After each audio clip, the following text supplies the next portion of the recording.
My daughter's face reflected in the screen of her laptop as it arced through the air toward the fire pit. For a suspended moment, time slowed, her expression shifting from confusion to horror as she registered what was happening. The metallic snap as the case hit the flames sent a physical shock through my chest, like someone had driven a fist between my ribs. Around the blazing pit, my sister Victoria's twin children hooted with laughter, her son pointing his phone to capture the moment, my parents' faces illuminated by the growing flames as they nodded with grim satisfaction. "That's what happens when kids get too attached to screens," Victoria announced to our family gathering, her voice carrying across my parents' expansive backyard. "Consider it a lesson in priorities." The laptop, the one I'd worked 12 consecutive weekend shifts to afford, the one containing 6 months of my daughter's digital art portfolio for college applications, began to warp and blacken. Every muscle in my body screamed to move, to salvage what remained, but I remained perfectly still. Instead of screaming or lunging forward, I did something that made everyone at the gathering freeze. I smiled. Not the pained smile of someone holding back tears. Not the polite smile of someone swallowing rage. But the serene, knowing smile of someone who has finally seen the complete picture with perfect clarity. The crackling of the fire suddenly seemed deafening in the silence that followed. "My name is Olivia, I'm 41 and a hospital finance director. This is the story of how I dismantled the family that was dismantling me. Victoria and I were once inseparable. Growing up just 18 months apart, we shared everything, clothes, secrets, dreams scrawled in matching journals. When thunderstorms rattled our windows, we'd huddle together counting seconds between lightning and thunder. I admired her confidence, how she never seemed afraid to speak her mind while I calculated every word. For years, I mistook her cutting remarks for honesty, her dismissals for helpful guidance.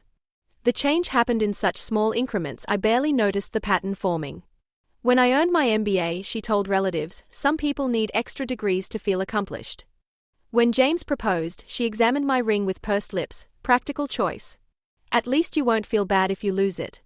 Each comment was delivered with just enough plausible deniability that challenging it would make me seem paranoid or hypersensitive. When our daughter Eliza was born, something in Victoria hardened. She scrutinized every parenting decision I made while portraying her own children as gifted prodigies despite their mediocre achievements.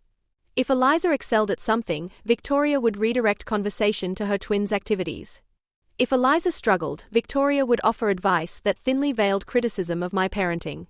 "You're too soft on her," she'd say within Eliza's earshot. "That's why she'll never develop real discipline." The laptop wasn't an extravagance, it was essential. Eliza had shown extraordinary talent for digital animation, creating projects that impressed even her high school teachers. Her old computer frequently crashed, losing hours of her work.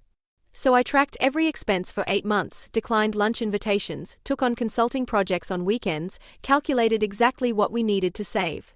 When I finally brought home the $2,400 professional-grade laptop, Eliza's expression made every sacrifice worthwhile. "Mom," she whispered, her voice breaking slightly as she examined the specifications. "This changes everything." For 6 months, she worked tirelessly, building a portfolio for college applications due next month. Until tonight. Until Victoria's twins, Nathan and Zara, pulled it from Eliza's backpack while she helped my mother in the kitchen. Until they carried it to the fire pit where the adults were gathered. Until my father actually nodded his permission before they tossed it in.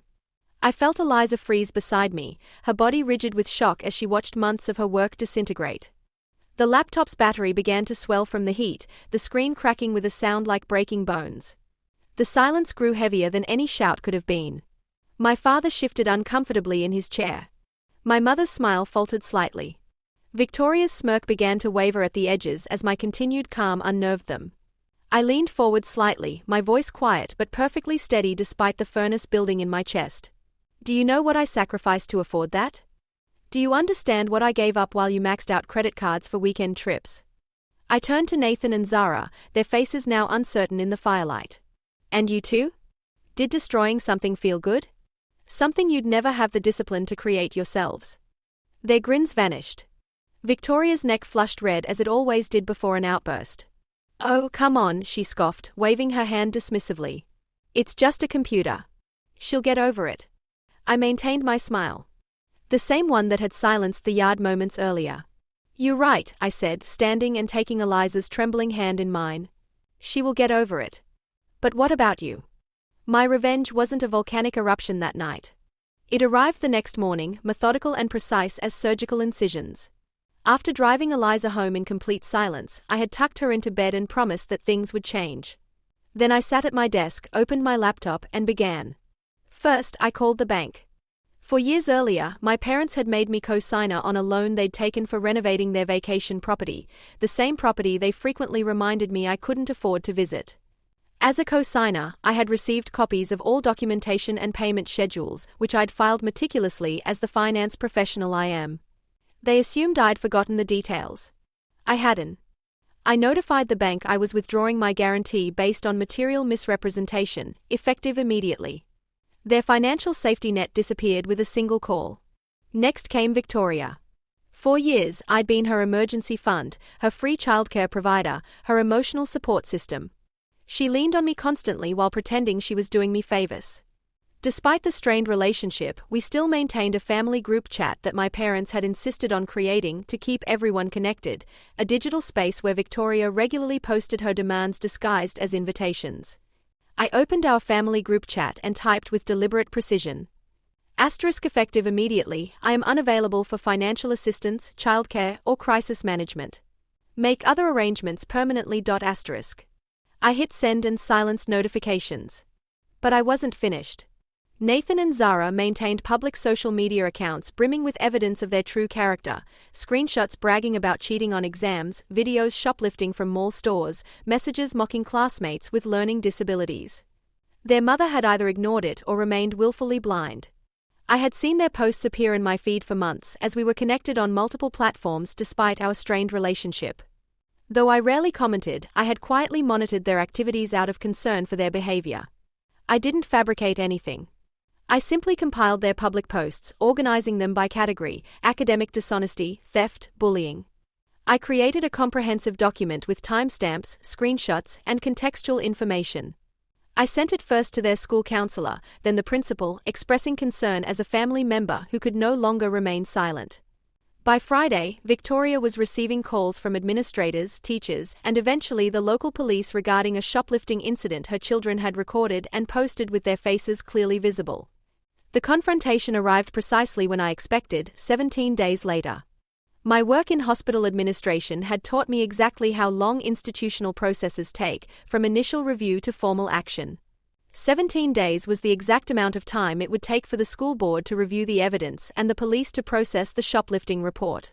My doorbell rang repeatedly, angry fists pounding between chimes. I opened the door to find Victoria, mascara streaked down her cheeks, hair disheveled. She had driven directly to my house after receiving the official disciplinary notice from the school, knowing exactly where I lived from the numerous times she dropped off her children for me to watch them while she went shopping. "You vindictive bitch!" she shouted, pushing past me into the entryway. "You've ruined my children's futures." I closed the door calmly, turning to face her. No, they documented ruining their own futures.